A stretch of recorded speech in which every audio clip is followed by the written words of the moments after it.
It's time to learn the sleeper. The sleeper is this. It's where the yo-yo stays at the bottom of the string while spinning. To learn this trick, we're gonna start off with your first throw, the gravity pull. Down, up. Drop it down, pull it up. Drop it down, pull it up. Drop it down, pull it up. Next, we're going to do the throw down.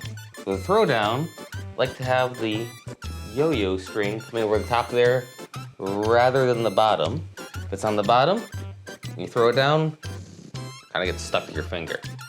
So with the over top, you're making a little muscle. Throwing it down, pulling it back up. Throwing it down, pulling it back up.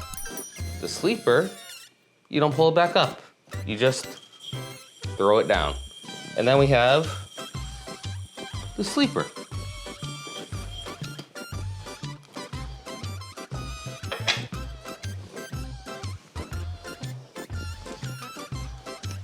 The sleeper.